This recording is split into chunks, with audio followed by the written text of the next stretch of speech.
Supreme কোর্টের high court বিভাগের বিচারপতি মোহাম্মদ খুরশিদ আলম সরকারকে অপসারণ করেছে সরকার।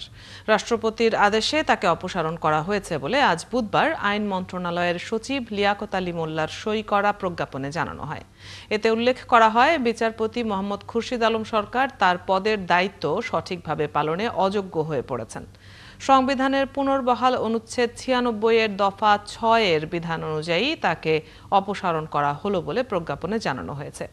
দুর্নীতি ও শেখ হাসিনা সরকারের দোসর হিসাবে কাজ করার অভিযোগ ওঠায় ২০২৪ সালের ১৬ অক্টোবর বিচারপতি মোহাম্মদ খুরশিদ আলম সহ ১২ বিচারপতিকে ছুটিতে পাঠান প্রধান বিচারপতি সৈয়দ রেফাত আহমেদ।